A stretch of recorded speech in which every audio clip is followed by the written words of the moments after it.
যে নবীর শানুমান ইজ্জত সম্মান কত, দুনিয়ার জমিন থেকে আঙ্গুল ইশারা করলে আকাশের চাঁদ 2 টুকরা। পৃথিবীর এমন কোন মায়ের সন্তান জন্ম হয়েছে আকাশের চাঁদটা 2 টুকরা করব? শুধু চাঁদ 2 টুকরা, এটা শেষ না তো। সূর্য ডুবে গেছে, ডুবন্ত সূর্যকে যদি আমার নবী ডাক দিতেন আবার উদিত হইতেন। এ কারবার খান পৃথিবীর কেউ পারবো? জাতিসংঘের মহাসচিব পারবো? বুশে পারবো? এর বাপে পারবো? পারলে আমরা নবী পারবো না, পারে। আল্লাহু আকবার বলো। শুধু এটাই শেষ না তো, যে নবী মৃত গাছের নিচে বসলে মৃত গাছ নবীর ভালোবাসায় জীবিত হইয়া ফুল ফল পাতা লতায় ভরপুর হইয়া মানুষের মতো কথা বলতে থাকে। আজকে সেই নবীর উম্মত আমরা। দ্বিতীয় দাবিটা, যেই নবীকে একদিন ঘুমের ঘরে স্বপ্নে দেখলেও জাহান্নামের আগুন চিরতরে হারাম হয়ে যায়। আজকের মাহফিলের কষ্টের বিনিময়ে আল্লাহ আমাদেরকে আর কিছু দেখ বা না দেখ, নবীজিকে যেন একদিন ঘুমের ঘরে স্বপ্নে দেখায় দেয়। এই দাবিতে আপনারা একমত আছেন? তাহলে দাবি কয়টা? একটা হলো জীবনের গুনাহগুলি মাপ চামু, আরেকটা নবীজিকে স্বপ্নে দেখবো। এই 2 দাবি আদায়ের লক্ষ্যে, 2টা দাবি আদায়ের লক্ষ্যে কিছু সময় কষ্ট করতে আপনারা রাজি আছেন? তবে আদায় হবে কিভাবে? একটা সাইট নিতে হবে। সাইট না বুঝলে দাবি আদায় করতে পারবেন না। এটা পক্ষ নিতে হবে, তো পক্ষ ছাড়া দাবি আদায় হবে না। বাস্তবে আসুন, এক যুদ্ধে আবু জাহেল খানে কাবার গিলাফ ধরে টানে, ও খানে কাবার মালিক মোহাম্মদ নামে একটা যুবকের সাথে যুদ্ধ হবে, তুমি কিন্তু আমারে সাহায্য কইরো। আবু জাহেল কইতেছে। একটু পরে আমার নবীজি গেছে, প্রভু গো আমার কেউ নাই আপনি ছাড়া, আবু জাহেলের সাথে যুদ্ধ করতে হবে, আমাকে কিন্তু সাহায্য কইরেন। এবার আপনারাই বলুন, 2 জন সাহায্য চাইছে, এখন আল্লাহর সাহায্য পাইব কোন পক্ষ? সবাই বলুন। আবু জাহেলও সাহায্য চাইছে, আমরা নবীও চাইছে, সাহায্য কে পাইব? তাহলে বোঝা গেল আল্লাহর পক্ষের সাহায্য পাওয়ার পক্ষটা হলো নবী মুহাম্মদুর রাসূল। এই নবীর পক্ষে যারা আল্লাহর সাহায্য পাবে তারা, ঠিক এই নবীর পক্ষে যারা আল্লাহর সাহায্য পাবে তারা। বাস্তবটা আমরা ভালো বুঝি। কিছুক্ষণ ইরাকে যাই। ইরাকে ইসলামের বহু ঘটনা ঘটেছে।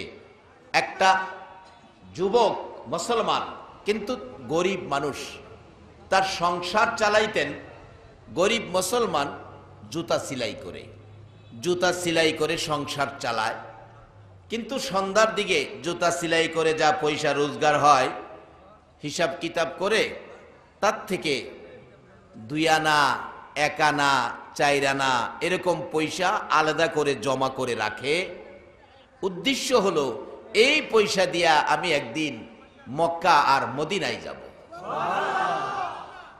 উদ্দেশ্য দেখছে, জুতা সেলাই করার পয়সার থেকে 2 আনা 1 আনা করে জমাইতেছে, মক্কা আর মদিনায় যাইব, আল্লাহ রাসূল খুশি করব। এখানে কি আপনারা হাজার হাজার মানুষ একজন খারইয়া বলতে পারবেন যে আমার রোজগারের পয়সার থেকে 10টা টাকা মাসে জমাইতাছি মক্কা আর মদিনায় যাইম? একজনও নাই। বাবারে কিসের পাগল হইলাম? হাকিকতের পাগল তো হইলাম না। তাহলে বিনিময় পাইবেন বাস্তবে কিভাবে? দেখুন কিভাবে নেয়। দাবি তো 2টা, ওই 2 দাবি পুরা করা কোনো ব্যাপার না, কিন্তু লাইন পাইতে হবে, পক্ষ নিতে হবে। এবার ডাকতেছে আব্দুল্লাহ নামের ব্যক্তি, আল্লাহ আমি কবে যাব মক্কার মদিনায়? অনেক বৎসরে 2 আনা 4 আনা করে পয়সা জমাইতে জমাইতে এই বছর হিসাব করে দেখে অনেক টাকা হয়েছে। এবছর কে হজে যাবেন তাদের কাছে যোগাযোগ করে জিজ্ঞেস করতেছে হজে গেলে কত টাকা লাগে। হাজিরা বললেন এরকম পরিমাণে টাকা লাগতে পারে। হিসাব করে দেখে এই টাকা তার জমা হয়েছে। বলছে, চাচা আমাকে হজে নেবেন? তুমি তো গরিব মানুষ, জুতা সেলাই করে সংসার চালাও, হজে যাইতে তো বাবা অনেক টাকা লাগে, এই টাকা তুমি কই পাইবা? আব্দুল্লাহ নামের যুবক মুসলমানটা বলতেছে, চাচা আমি 2 আনা 4 আনা করে প্রত্যেক দিন রোজগারের টাকার থেকে জমাইছি মক্কা মদিনায় যাইতে, টাকা আমার আছে, তাহলে চলো দিন তারিখ শোনাইয়া দিলেন। হ্যাঁ খুশি, আমি মক্কা মদিনায় যাব, এই নসিব কি আমার, এই ভাগ্য কি আমার? সারাদিন কাজ করে নাই, অর্ধেক দিন কাজ করে বিকালবেলা আনন্দে বাড়িতে রওনা হয়ে গেছে।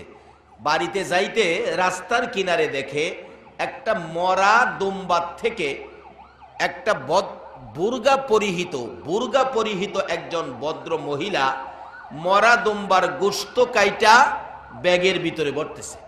ওই আব্দুল্লাহ ভাবতেছেন, মহিলাটা মরা দুম্বার গোশত নিয়ে কি করে, বাজারে নিয়ে আবার বিক্রি টিক্রি করে, আমি দেখি একটু নজর রাখি। দেখে এক ব্যাগ গোশত নিয়ে রওনা হয়েছে মহিলাটা জায়গা, একটা বাড়ির ভিতরে ঢুকছে। আব্দুল্লাহ বাড়িটার গেটে দাঁড়ায় রয়েছে। অনেকক্ষণ পর একটা বাচ্চা মেয়ে বাহির হলো, জিজ্ঞেস করলো, মা এই বাড়িটা কি তোমাদের? হ বাবা। একটা মহিলা গোশত নিয়ে ঢুকলো, মহিলাটা তোমার কি হয়? বাচ্চা মেয়েটা বলল, মহিলাটা আমার মা। গোশত কি করতেছে? রান্না বসাইছে। কি করবে তোমরা? বাবা এই গোশত আমরা খাবো। বলো কি? এই তো মরা দুম্বার গোশত, এই গোশত তোমরা খাবে? বাচ্চা মেয়েটা 2টা চোখের পানি জর্জর করে ছেড়ে দিছে। বাবা মনে কিছু নিয়েন না, আমরা খাবো, আমরা বড় অসহায়। আমরা আওলাদে রাসূল, রাসূলের বংশের লোক। যেই নবীর সৃষ্টি না হইলে জগৎ সৃষ্টি হতো না, আমরা সেই নবীর বংশের লোক। আমাদের অবস্থা দুর্বল, গরিব, আমরা কারো কাছে হাত পাততে পারি না, রাসূলের ইজ্জত থাকে না, জায়েজ নাই কারো কাছ থেকে চায়া নেওয়া। তাই আমরা পেটের খিদার যন্ত্রণায় অসহ্য হয়েছি। আজকে 4-5 দিন পার হয়ে গেছে গো, আমাদের চুলায় আগুন জ্বলে না। আমার মা আমাদের কষ্ট সহ্য করতে না পেরে কারো কাছে হাত পাতে নাই, রাসূলের কলঙ্ক করে নাই। মরা দুম্বার গোশত রান্না বসাইছে, বাবা আমরা খাবো, আপনারা খাইতে পারবেন না। আব্দুল্লাহ নিজেকে নিজে প্রশ্ন করে, আব্দুল্লাহ রে বহু কষ্ট করে 2 আনা 1 আনা 4 আনা করে পয়সা জমাইছস মক্কা আর মদিনা যাওয়ার জন্য, এখন কি শুনেছ? যেই নবীর ভালোবাসায় কুল কায়নাত পাইছো, সেই নবীর আওলাদ না খাইয়া মরা দুম্বার গোশত খায়। বল মক্কা মদিনায় যাবি না রাসূলের ভালোবাসায় আওলাদে রাসূলের পাশে দাঁড়াবি? নিজেকে নিজে প্রশ্ন করলে আব্দুল্লাহর মন ফয়সালা দিলেন, না না মক্কা যাব না, মদিনায় যাব না, আওলাদে রাসূলের ভালোবাসায় পাশে দাঁড়াবো। সবগুলো টাকা মক্কা মদিনায় না গিয়ে আওলাদে রাসূলকে দান করে দিয়েছে। সবগুলো টাকা দিয়ে যেদিন হজে যাওয়ার কথা, হাজিরা বলতেছে, আব্দুল্লাহ চলো আজকে তো আমরা মক্কা মদিনায় যাব। আব্দুল্লাহ কয়, চাচা আপনারা যান, আমার টাকা খরচ হয়ে গেছে, আমি যাব না। বললে তুমি যাইবি, এখন যাবি না, খরচ কেরা ফেলাইছো, কি কইলা কি করলা, কি করব, মনে চাইছে যা করছি তা, যান আপনারা, আমি যাব না। আব্দুল্লাহ গেল না। হাজিরা তো ইরাক থেকে চলে গেল মক্কায়। সকল মানুষ পৃথিবীর থেকে হজ করতে যারা আসবে ওই বছর ইতিহাস লেখে 5 লক্ষ হাজি মক্কাতে উপস্থিত হয়ে গেছে। ইরাকের হাজিরাও খানায় কাবা তোয়াফ শুরু করেছে, কিন্তু খানায় কাবা তোয়াফ করতে যাইয়া দেখে সকলের আগে আগে ওই আব্দুল্লাহ তোয়াফ করতেছে।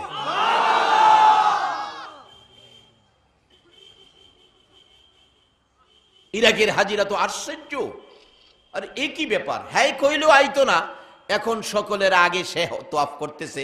তোয়াফের কাজ শেষ করেই তারে আমরা জিজ্ঞেস করব, কইলেও আইতো না, হন আইলো কিভাবে? তোয়াফ শেষ করে দেখে আব্দুল্লাহ নাই। জামাতে দাঁড়াইছে নামাজ পড়বে, দেখে হগলের আগেই দেখে আগের কাতারও আব্দুল্লাহ দাঁড়াই রইছে। কইলো হ্যাঁ আইতো না, নামাজ থেকে চাই রইছি, সালামটা ফিরাই দরমু, সালাম ফিরাইলে আব্দুল্লাহ নাই।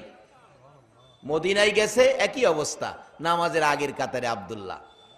খালি ইরাকের মুসল্লিরা হাজিরা চায়া থাকে আব্দুল্লাহর পাই, সালাম ফিরাইয়েই ধরবো। অনেক মুসল্লি আছে না নামাজের থেকে ওই দিক সেদিক চায়, আপনাদের এদিকে আছে কিনা জানি না, আমাদের এদিকে আছে। আমার এক মুসল্লি আছে নামাজের থেকে হ্যাঁ সব দেখে, আবার তার জুতার কাছে যদি কেউ জুতা রাখে একবারে কাইতে দেয়। আবার একদিন কইতাছে আমার জুতা নিয়েন না, নামাজের থেকে কথা কয়। আরেকদিন বুঝি থুতু জমছে মুখের মধ্যে, কি করবো সে থুতু লইয়া নামাজের ভিতরে, নামাজ লইয়া ওই মসজিদের বাইরে গেছে, বাইরে গিয়া খাতির জমা কাইসা ফাইসা একবারে থুতু পরিষ্কার করে নামাজ ছাড়ছে না, আইসা আবার কাতারও দাঁড়াইছে। সরল মানুষ আর কি, তত বেচারা নামাজ পড়ে। আমরা তো জ্ঞানী ওয়াও অনেকে গেলাম নামাজ পড়ি না। ইরাকের হাজিরা কয় সালাম ফিরাই তোমারে দরতা চিরাহ, সালাম ফিরাইয়া দেহে আব্দুল্লাহ নাই। টেনশন করে হজ শেষ করে বাড়িতে আসলেন। 5 লক্ষ হাজি হজ করেছে, ইতিহাস লেখে। ওই 5 লক্ষ হাজি হজ করে বাড়িতে গেলেন। ইরাকের হাজিরা বাড়িতে গিয়ে সবাই আব্দুল্লাহর বাড়িতে গেছে, তুমি কইলা হজ করতে যাইতা না, কিন্তু সব জায়গায় তোমারে আগে দেখছি, মিথ্যা কথা কইলা? আব্দুল্লাহ বলে, চাচা আমি জীবনে কোনোদিন মিথ্যা কথা কই না, দেখলাম তো তোমারে। কি বলবো, আমি তো যাই নাই। টেনশন নিয়ে হাজিরা বাড়িতে গেছে। আল্লাহ পাক রাত্রে স্বপ্ন যুগে ফাইসালা দিতেছে, ও হাজিরা তোমরা এই বছর ইরাকে সহ সারা পৃথিবীর থেকে 5 লক্ষ হাজি মক্কা মদিনায় হজ করতে আসছো, কিন্তু তোমাদের একজনের হজও আমি আল্লাহ এ বছর কবুল করি নাই। তবে একটা হজ কবুল করেছি, যেটা ইরাকের জমিনের আব্দুল্লাহ নামের ব্যক্তিটার, অথচ মক্কা মদিনায় যায় নাই। হজের টাকাগুলো আওলাদে রাসূলকে ভালোবাসা দিয়েছে।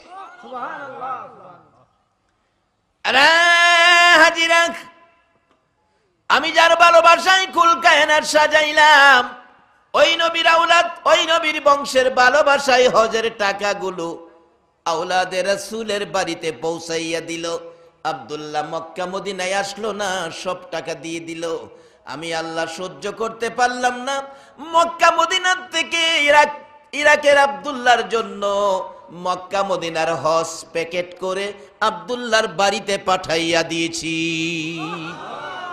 যেই নবীর আওলাদের ভালোবাসায় গেলে মক্কা মদিনার হজ আমার আল্লাহ প্যাকেট করে ইরাকের জমিনে পাঠাইয়া দিতে পারে।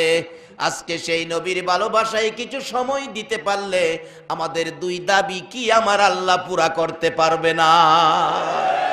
আমার আল্লাহ নাকি ইরাকের হাজিরা রে, সমস্ত পৃথিবীর হাজিদেরকে জানিয়ে দিলাম, তোমাদের 5 লক্ষ হাজির হজ একটাও এই বছর কবুল হয় নাই।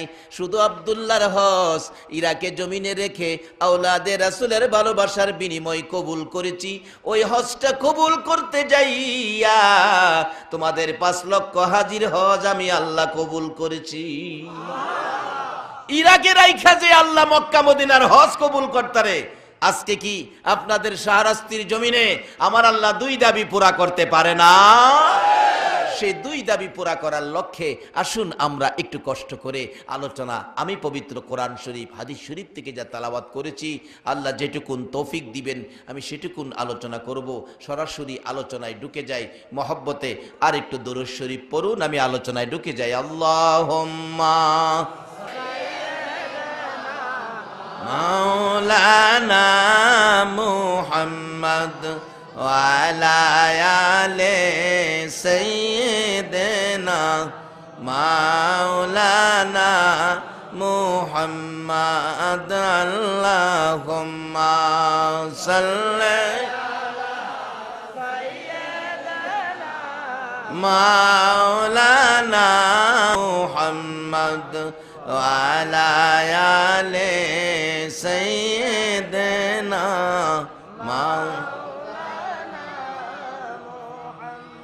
আপন আপন করারে মন, কে আছে তোর আপনা, উম্মতের দরদি নবী শুয়ে আছেন মদিনা আল্লাহুম্মা সাল্লি মাওলানা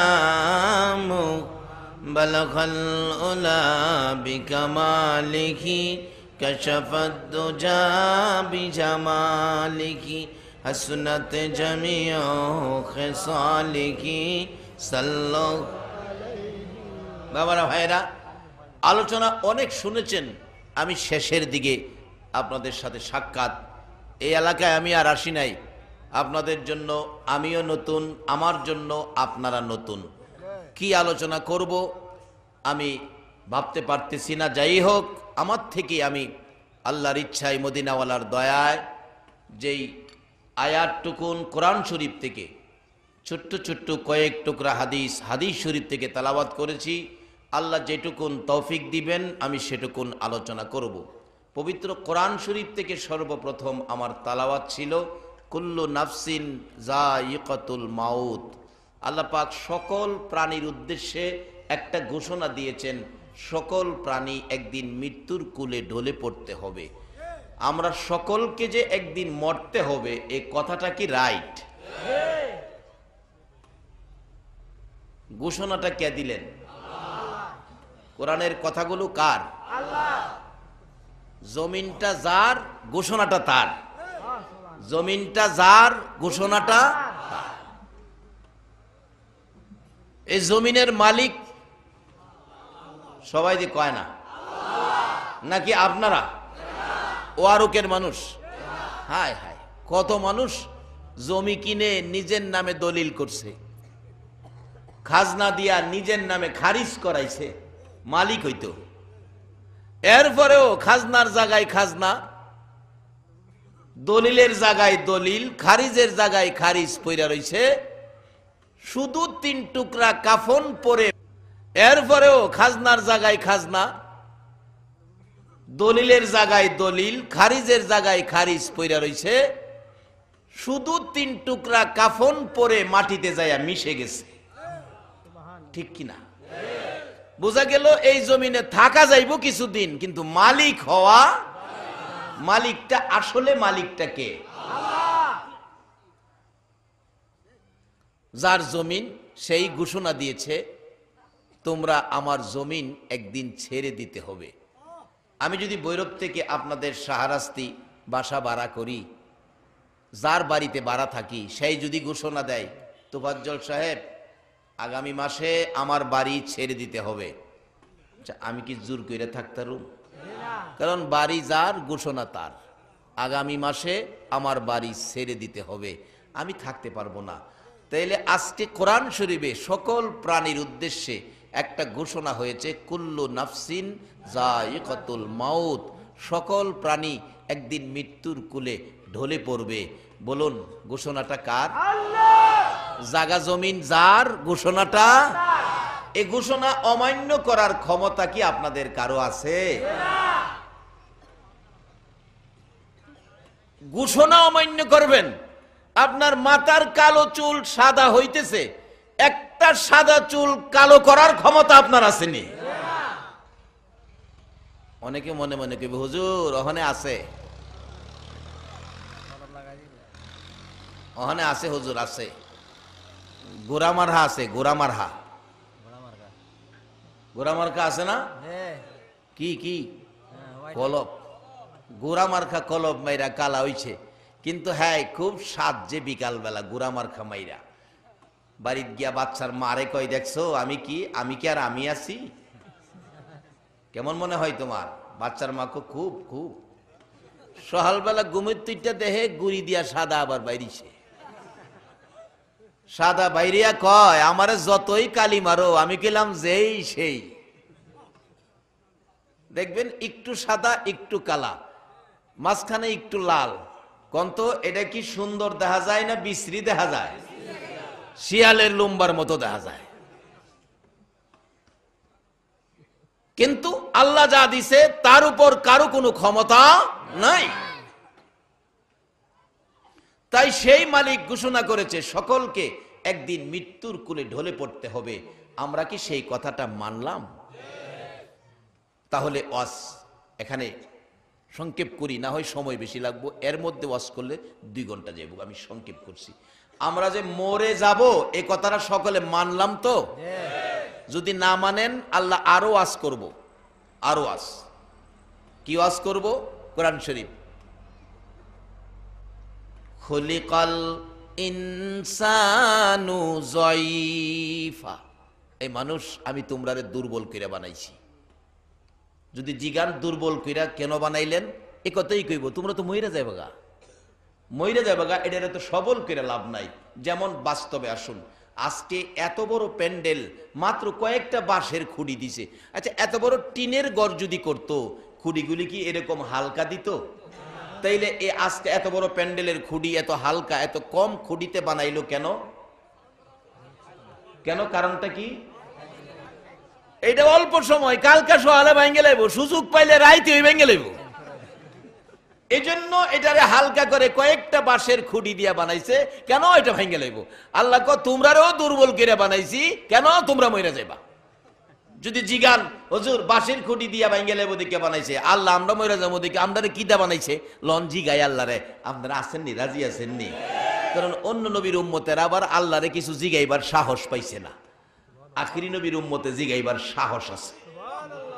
আল্লাহ তোমার কাছে জিজ্ঞাসা, আমরা দুর্বল করে কিদ্দা বানাইছো? প্যান্ডেলের খুঁড়ি বাঁশের ফালাই দিছে, কিন্তু আমরা রে কিদ্দা দুর্বল করে বানাইছো কও? আল্লাহ কইতাছে, শোনেন না, কইতাছে তো কোরআন শরীফ, ইন্না খলাকনাল ইনসানা মিন নুতফা। বান্দা, এমন এক দুর্গন্ধযুক্ত দুর্বল জিনিস দিয়া তোরে বানাইছি, বাহাদুরি করিস না, অহংকার করিস না, আমার ঘোষণাটা মাইন্না নে, তোরা মইরা যাইবি। বলুন, আমরা যে মরতে হবে আর কোনো আপত্তি নাই তো? মরবেন যে, কোন দিকে মরবেন? একটা দিক লইয়া তো যাইতে হইব।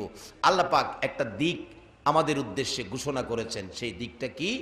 ইয়া আইয়ুহাল্লাযীনা আমানুদখুলু ফিস-সিলমি কাফা। ও ঈমানদার বিশ্বাসী নর নারী, মেয়ে পুরুষ, মাগো, ও ওয়ারকের মা বোনেরা, তোমরাও কইতাছে তোমরা ঘুমায়ও না, বলে হেরারই বিপদ যা আছে আমরা ঘুমাই। মা, যেই ঘরে রঙের শাড়ি পরে বউ হইয়া ঢুকছো, এই ঘর থেকে তোমাকে একদিন সাদা কাফনটা পরাইয়া বিদায় করে দিব, এই ঘরে আর জীবনে আসতে দিবে না। তোমাদের উদ্দেশ্যেও বলতেছে, কি বলতেছে? ঈমানদার বিশ্বাসীরা পুরাপুরি ভাবে তোমরা ইসলামে দাখিল হও, ইসলামে প্রবেশ করো। আল্লাহ আবার বলছে, ইসলামটা আমার মনোনীত ধর্ম, ইন্নাদ-দীনা ইনদাল্লাহিল ইসলাম, আল্লাহর মনোনীত ধর্ম ইসলাম। সেই ইসলামে ঢুকার জন্য পুরাপুরি ভাবে আল্লাহ আমাদেরকে ডাকতেছে। তাহলে বোঝা গেল খালি ঢুকলে হবে না, ইসলামে পুরাপুরি ভাবে ঢুকতে হবে। আমানু ডাকছে, ঈমানদারদেরকে বলতেছে পুরাপুরি ভাবে। তাহলে বোঝা গেল ঈমানদারের ভিতরেও ইসলামে ঢুকা ব্যাপারে কিছু বেজাল মনো আছে, আছে না? আপনাদের এদিকে আছে কিনা জানি না, আমাদের এদিকে আছে। ইসলাম কিছু বেজাল করে, কিভাবে করে আইতাছি সামনে। যেমন আল্লাহ বলছে, এই আমার ইসলামটা বোঝানোর জন্য, ইসলাম পুরাপুরি ভাবে ঢুকার জন্য, ইসলাম সিস্টেম মাফিক ব্যবহার করার জন্য আমি একটা ক্যাটালগ দিছি। এই ক্যাটালগটা হলো কোরআন। ইসলাম বুঝার ক্যাটালগটা কি? আপনি দেখেন, একটা মোবাইল কিনলেও মোবাইলের দোকানদার একটা ক্যাটালগ বই দেয় সাথে, কিভাবে চার্জ করবেন, কিভাবে মোবাইলটা ব্যবহার করবেন। আল্লাহ বলেন, আমার ইসলামটা, আমার মনোনীত ইসলামটা কিভাবে তোমরা পুরাপুরি ঢুকবে, ব্যবহার করবে, বুঝে নিবে, এই জন্য ক্যাটালগ দিলাম কোরআন। আর কোরআন যদি তোমরা বুঝতে কষ্ট হয়, তাহলে ক্যাটালগের সাথে আমি একজন ইঞ্জিনিয়ার আমার পক্ষ থেকে পাঠাইলাম। এই ইঞ্জিনিয়ার হলো নবী মুহাম্মাদুর রাসূল। শুধু পাঠাইছে না, ঘোষণাও দিছে, অমাইয়ুতির রাসূলা ফাকাদ আতাআল্লাহ, তোমরা আমার এই রাসূলের কথাগুলি মানো। ঘোষণাটা কার? আল্লাহর। এই নবীর কথা ইসলাম বুঝতে গেলে এই নবীর কথা পুরাপুরি ভাবে আমাদের মানতে হবে, আল্লাহর ঘোষণা। কিন্তু না মানবেন, মানবেন তো না, আরো মনে যা চা তা ব্যবহার করবেন। কত লোক এই নবীর ওই মানতে রাজি না, তা সেই সঠিক ইসলাম পাইব কোত্থেকে? নবীরে সম্মান ইজ্জত আল্লাহ যা দিছে হ্যাঁ দিতে রাজি না। কই নবী মার গড়তে হইছে, আমরাও মার গড়তে হইছি। নবী বিবাহ শাদী করছে, আমরাও বিবাহ শাদী করছি। দেখেন কইতে কই আনতাছে দেখেন। আরে এতই যদি তুমি নবীকে দুর্বল মনে করো, তোমার মতোই হয়ে গেল, তাহলে নবীজির নাম আজানের মধ্যে আছে। তুমি কত বড় বাফের বেড়া হইছো, একদিন তোমার নামটা ফজরের আজানে লাগাও না দেই। এগুলি না, ইসলাম বুঝার জন্য মানতে হবে নবীজিকে। ইসলাম বুঝার ইঞ্জিনিয়ার হলো আমার আপনার নবী, উম্মতের দরদি। আপনারা কি সেই নবীর কথা মানবেন না মানবেন না? যে যেই পরিমাণ সম্মান দেওয়ার জন্য আল্লাহ বলছে সেই পরিমাণ সম্মান দিতে নবীজিকে আপনারা রাজি আছেন? আসলে যারা চিনে তারাই কিনে, যারা নবীকে চিনেছে তারাই তো নবীকে সম্মান দিয়েছে। জংলার পশু পাখি গাছ গাছরা পর্যন্ত নবীকে সম্মান দিতেন। তার বাস্তব নবীজি রাস্তা দিয়ে চলছে, মরুভূমির পথ, রাসূল পাক ডাকছিলেন, সাহাবীরা আমি একটু বাথরুমে যাব, প্রস্রাব মুবারক আদায় করব, একটু পর্দার ব্যবস্থা করো। সাহাবীরা বলেন, ইয়া রাসূলুল্লাহ এখানে মরুভূমি, পর্দা পাবো কোত্থেকে? রাসূল বলেন, এটা কাজ করো, ওই যে জংলার গাছ গাছরা দেখা যায় তাদের কাছে যায় বলো রাসূল প্রস্রাব মুবারক আদায় করবে, তোমরা পর্দার ব্যবস্থা করো। সাহাবীরা আশ্চর্য, হুজুর কি বলেন? তাদের কাছে বললে কি পর্দার ব্যবস্থা হবে? তোমরা যায় বলো না। দৌড়ায় গিয়ে বলছে, ও গাছ গাছরা, রাসূল পাক সাল্লাল্লাহু আলাইহি ওয়াসাল্লাম প্রস্রাব মুবারক আদায় করবে, তোমরা পর্দার ব্যবস্থা করো।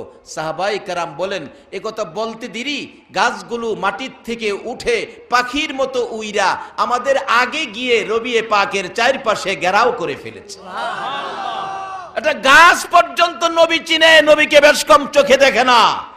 আজকা আমরা উম্মত হইয়া অথচ নবীর 63 বছর জিন্দেগিতে শুধুমাত্র দুঃখ ব্যথা বেদনা আপনার আমার জন্য। আম্মা জান আয়েশা সিদ্দিকা রাদিয়াল্লাহু তাআলা আনহার জীবনী, আমার নবীর বহু দুঃখের ঘটনা আম্মা জান আয়েশা সিদ্দিকা ওয়াজ করেছেন। একদিনকার ঘটনা, মা আয়েশা সিদ্দিকা বলেন, আমি দেখি আমার নবী গভীর রজনীতে ঘুম থেকে উঠেছে, উঠে বসে আছে। আমি তাকিয়ে দেখি নবীজির সুন্দর চেহারা মুবারকে খেজুর পাতার চাটার দাগগুলো বেশে আছে। ভাবলেন মনে হয় এই চাটাতে ঘুমাইতে যাইয়া কষ্ট হয়েছে, বিদায় নবী কম ঘুমিয়ে বসে আছে। পরের দিন বিছানাটা একটু নরম করে বিছাইয়া দিলে নবী পাকের ঘুম বেশি হলো।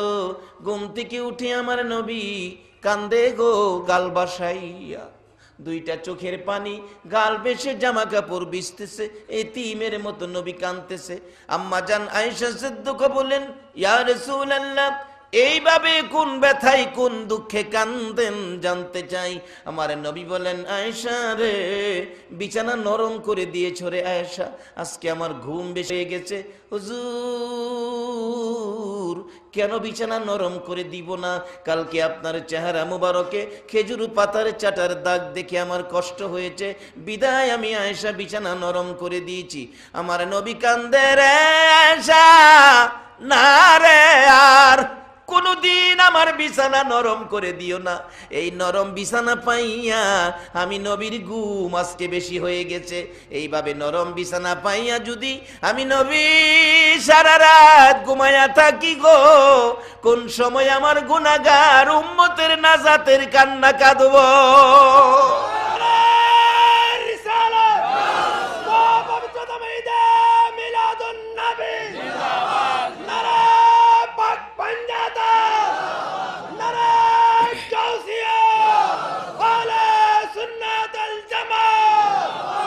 যেই নবী আরামের বিছানায় জীবনে কোনদিন পিঠ লাগায় নাই আপনার আমার ব্যথায়, সারা রাত ঘুমায় নাই আপনার আমার ব্যথায়, এই নবীর কথা মানা, নবীর পক্ষে যাওয়া, নবীকে ভালোবাসা দেওয়া, বলুন আমাদের দরকার আছে কিনা?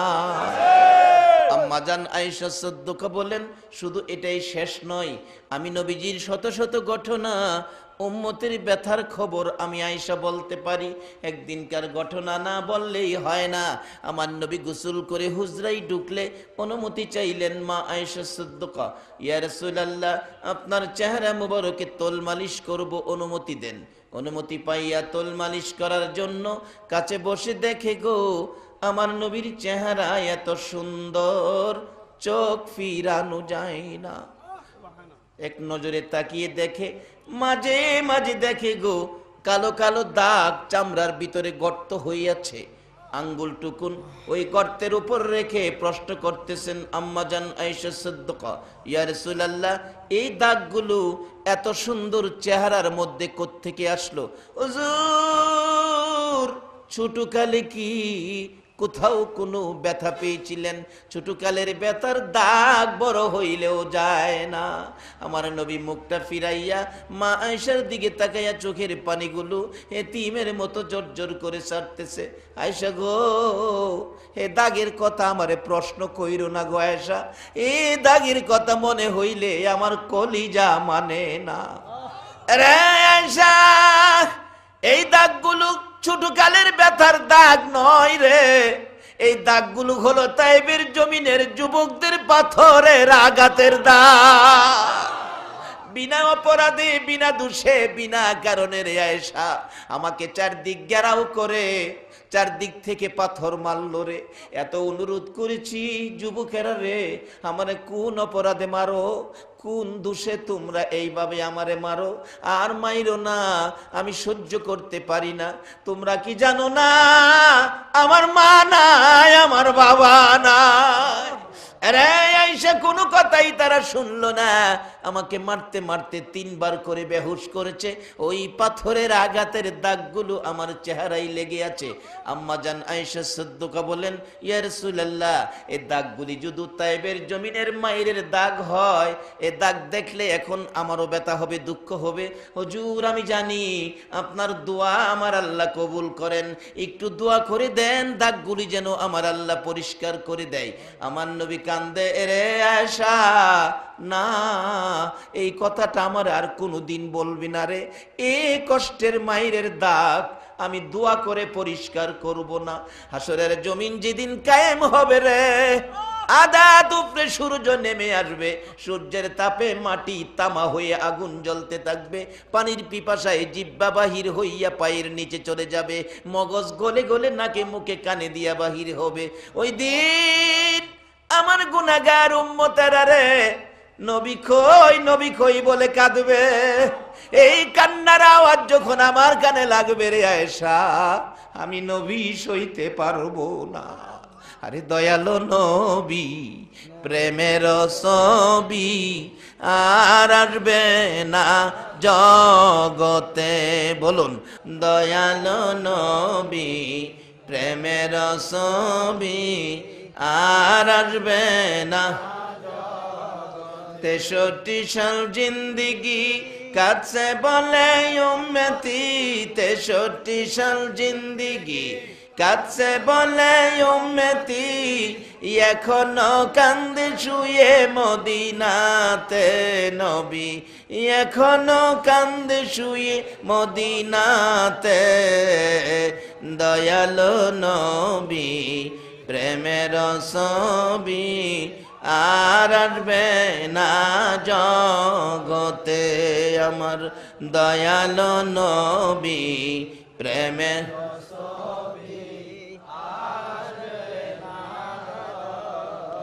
আমার নবী বলেন, আয়েশা, উম্মতেরা যখন বিপদে পড়ে নবী কই, নবী কই বলে কাঁদবে রে, এই কান্না আমি নবী ছাড়া আসরের ময়দানে কেউ দেখবে না। আমার উম্মতের কান্না আমি ছাড়া কেউ শুনবে না। আমি আমার বিপদগামী উম্মত গুলো লইয়া আল্লাহর আরশের কিনারে যাইয়া দাঁড়াবো। আয়েশা রে, তাইবের জমিনের পাথরের আঘাতের এক একটা দাগের বিনিময় আমার কোটি কোটি গুনাহগার উম্মতের নাজাতের দাবি করব। আমার আল্লাহ বলেন, বন্ধু গো, তাইবের জমিনের পাথরের আঘাতের দাগগুলো উম্মতের নাজাতের জন্য রেখে দিলা। ও বন্ধু, আমি আল্লাহ তোমারে কত ভালোবাসি। তোমার 63 বছর জিন্দেগির মধ্যে কোনদিন তোমার সুন্দর চেহারায় আমি আল্লাহ একটা মশা মাছি বসতে দেই নাই। একটা পোকা মাকড় কামড় দিতে দেই নাই। ওই চেহারার পাথরের আঘাতের দাগ উম্মতের নাজাতের জন্য রেখে দিলা। যাও বন্ধু, কথা দিলাম, তোমার উম্মত যারা হবে, তোমাকে যারা ভালোবাসবে, তোমার পক্ষে যারা থাকবে, তোমার আদর্শে যারা চলবে, তোমার উম্মতের পরিচয় পাইলেই আমি আল্লাহ তোমার উম্মত বলে আমি মাফ করে দিব। রব্বুল আলামিন এই পর্যন্ত কষ্ট করে তোমার আদরের বান্দারা আখিরি মোনাজাতের অপেক্ষায় দুইটা হাত মোনাজাতে বাড়াইলো। আল্লাহ গো, আমি জানি না কার মনে কি দুঃখ, কার মনে কি ব্যথা, কার জানি মনে দুঃখ আছে। হুজুর, কতজনের মা আছে, আমরার মা নাই, মা নাই। কতজনের বাবা আছে, আমরার বাবা নাই গো, বাবা নাই। কে জানি আজকের মাহফিলে হাত বাড়াইছে মায়ের অভাবী, মা হারা গো। যে মা সন্তান কোথাও গেলে রাত্র 2টা বাজলেও মা দরজাটা খুইলা বিনাইয়া বিনাইয়া কান্ত। একটা গাছের পাতা যদি পড়ছে, মায়ের কানে একটু আওয়াজ যদি আসছে, মা 2 কদম সামনে গিয়ে চিৎকার মেরে ডাক মারছে, বাবা আইস, আমি তোমার মা দাঁড়াইয়া রইছি। এ মাহারা, মার অভাবী, যার বাবা নাই গো, যে বাবা সন্তান কোথাও গেলে রাত্র 10টা বাইজা গেলে বাবার মন আর ঘরে টিকে নাই।